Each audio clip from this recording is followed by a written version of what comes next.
Probability basically क्या होता है, अगर हम किसी कॉइन को टॉस कर रहे हैं तो ये पॉसिबिलिटी है कि हेड आएगा या फिर टेल आएगा।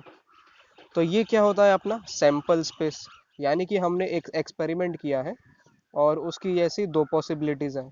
तो यहाँ पे n यानी number of elements in this set S will be 2। और अगर हम एक कोई इवेंट लेंगे, मान के चलिए मैं इवेंट ए ले रहा हूँ, ऐसा इवेंट ए कि मुझे हेड मिलना चाहिए, तो क्या प्रोबेबिलिटी है कि मुझे हेड मिलने वाला है। तो वो क्या हो जाएगा, अपना ए सेट के अंदर आ जाएगा और ऐसे हेड लिखेंगे। तो इसका जो टोटल नंबर ऑफ एलिमेंट ये सेट में कितने हो गए, 1। तो अगर मुझे प्रोबेबिलिटी फाइंड करनी है इस इवेंट की कि मुझे हेड कब मिलेगा, तो वो मैं कुछ ऐसे लिखूंगा, probability of A is equal to n of A divided by n of S. तो ये हो जाएगा 1 डिवाइडेड बाय 2, जो कि होता है 0.5। और अगर इसे आप परसेंट के फॉर्म में लिखेंगे तो आप इसे 100 से मल्टीप्लाई करेंगे तो आ जाएगा आपको 50%। यानी कि हेड आने की कितनी पॉसिबिलिटी है, 50% पॉसिबिलिटी है कि हेड मिलेगा। तो ये आपने 10th में बेसिक्स में देखा था।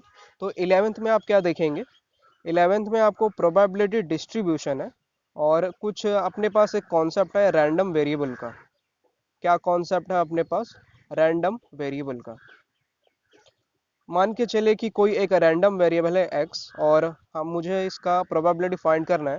Probability of random variable is equal to 0 और probability of random variable is equal to 1। तो ऐसा कब हो सकता है, अगर मान के चलिए रैंडम वेरिएबल हमने लिया है कि हेड, अगर हेड अपना एक रैंडम वेरिएबल है, यानी कि अगर हेड अगर आ रहा है यस, इफ यस देन हम उसे 1 लेंगे, रैंडम वेरिएबल हम लोग का हो जाएगा 1। और अगर नो, अगर हेड नहीं आ रहा है तो रैंडम वेरिएबल हम लेंगे 0। तो क्या प्रोबेबिलिटी है कि हेड नहीं आएगा, तो उसकी प्रोबेबिलिटी है 0.5। अगर हम एक कॉइन टॉस कर रहे हैं, अगर एक कॉइन अगर हम टॉस करेंगे तो हेड नहीं आने की प्रोबेबिलिटी है 0.5 और हेड आने की भी प्रोबेबिलिटी है 0.5।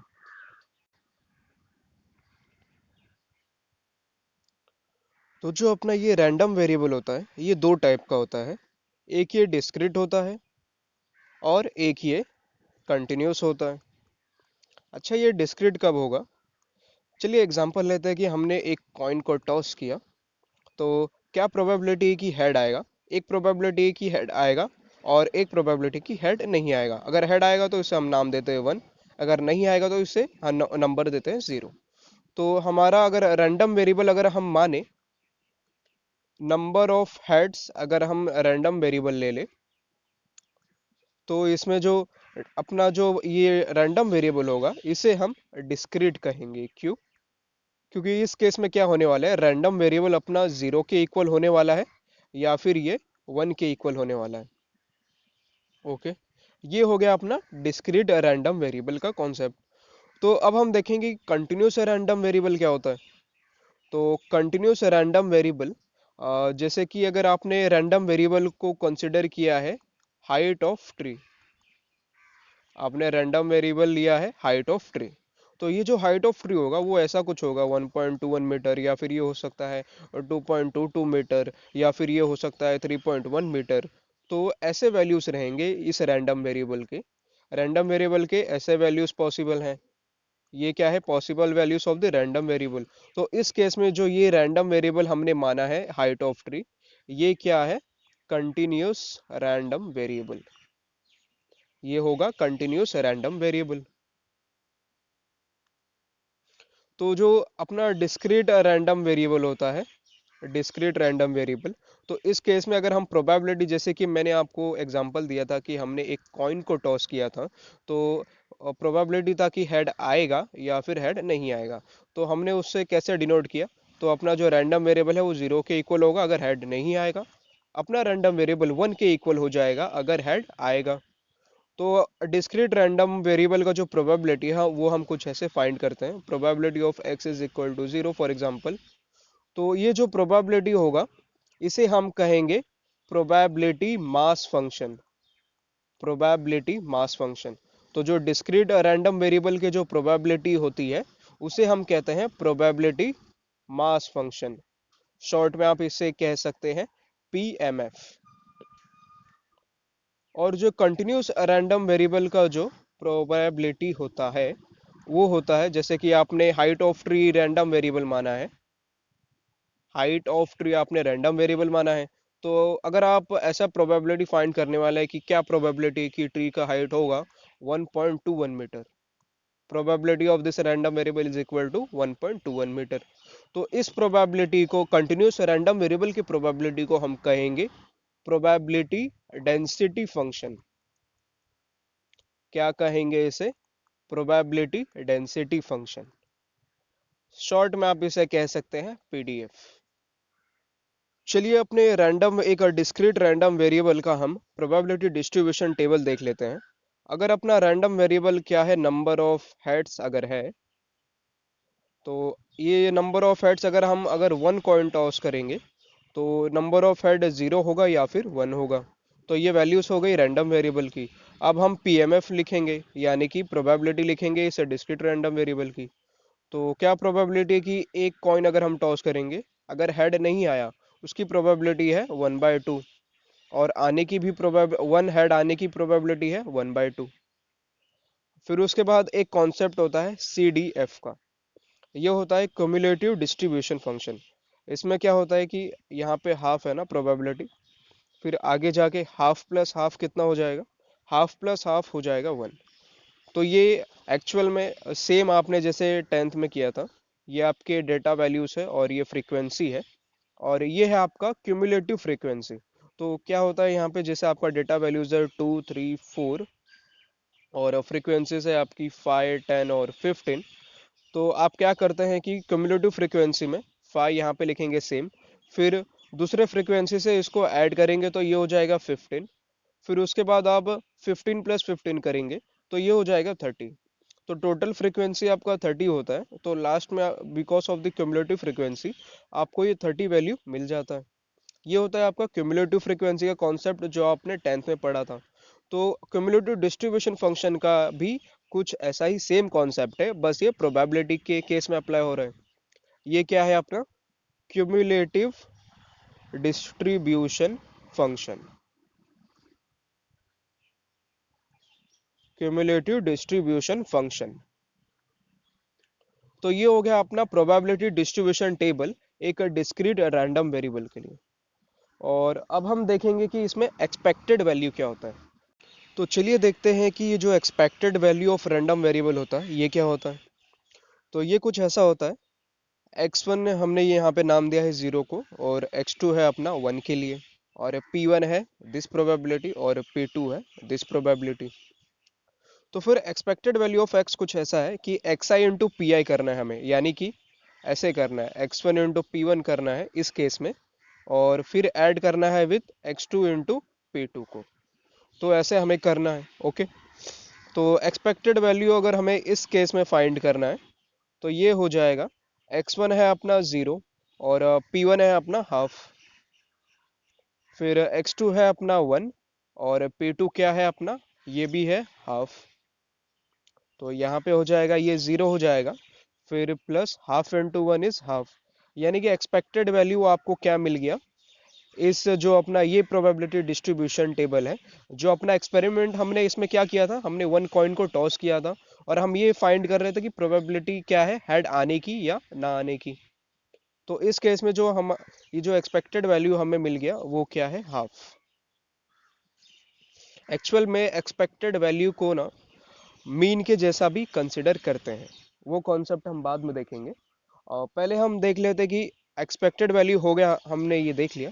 चलिए देखते हैं कि वेरिएंस क्या होता है।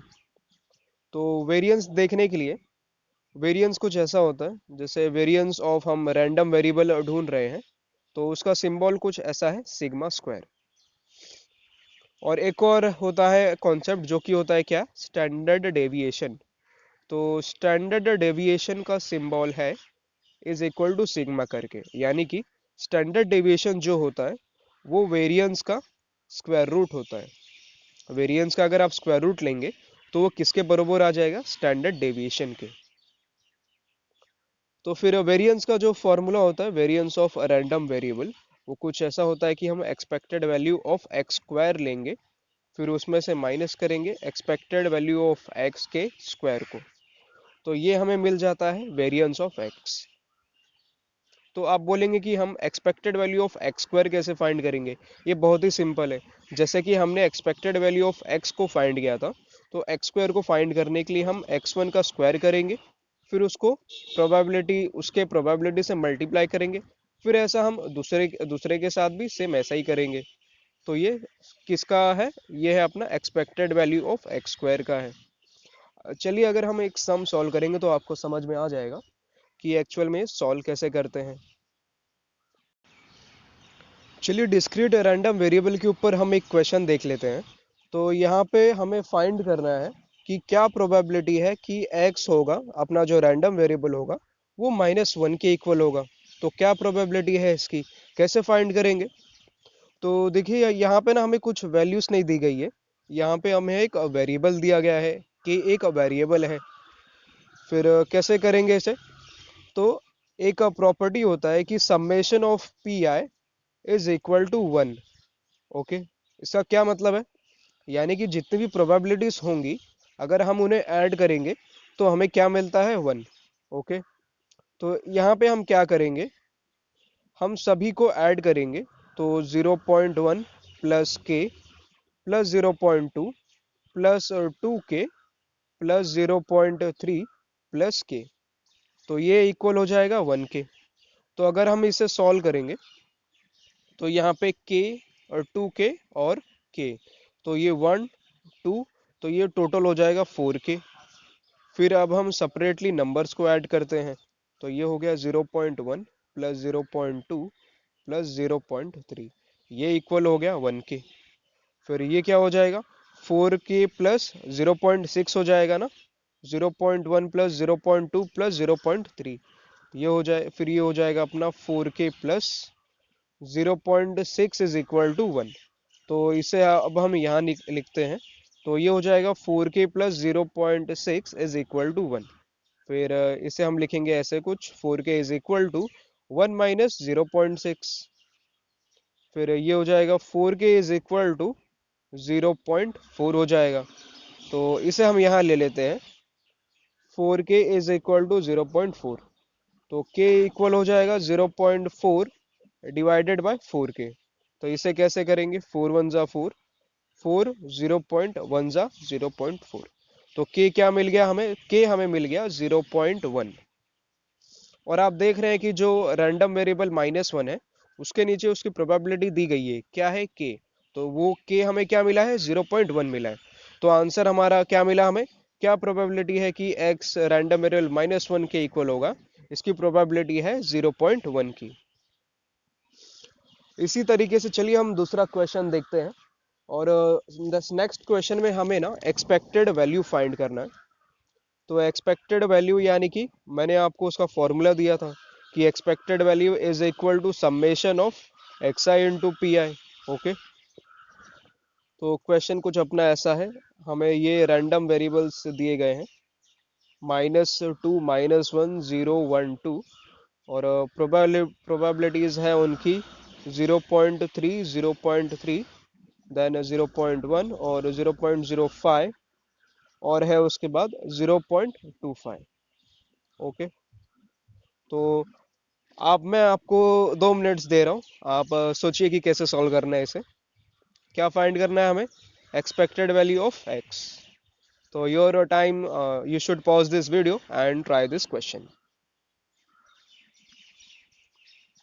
मुझे लगता है आपने ट्राई किया होगा, तो चलिए देखते हैं कि कैसे होगा। तो एक्सपेक्टेड वैल्यू होता है summation of this x i into p i from i is equal to 1 to n, यानी कि जितने भी रहेंगे उनका। तो कैसे करेंगे? हम इसे लिखेंगे expected value of x is equal to this -2 into probability of this random variable, क्या है? 0.3। फिर इसे ऐड करेंगे -1 इंटू 0.3, फिर इसे ऐड करेंगे 0 इंटू 0.1, फिर इसे ऐड करेंगे 1 इंटू 0.05, फिर इसे ऐड करेंगे 2 इंटू 0.25। तो अगर हम इसे पूरा सिंप्लीफाई अगर करेंगे तो चलिए सिंप्लीफाई करते हैं इसे। सिंप्लीफाई करने पर आपको एक्सपेक्टेड वैल्यू जो मिलेगा वो क्या मिलेगा, -1.45। तो इस वीडियो में हमने देखा कि प्रोबेबिलिटी डिस्ट्रीब्यूशन क्या होता है, और डिस्क्रीट रैंडम वेरिएबल क्या होता है, कंटिन्यूस रैंडम वेरिएबल क्या होता है, और अगले वीडियो में हम देखेंगे कि बाइनोमियल डिस्ट्रीब्यूशन क्या होता है। तो अगर आपको ऐसे ही वीडियोस अगर चाहिए तो सब्सक्राइब करिए इस चैनल को, और इस वीडियो को जितना हो सके उतना शेयर कीजिए और लाइक कीजिए वीडियोस को। तो चलिए मिलते हैं अगले वीडियो में। Bye bye.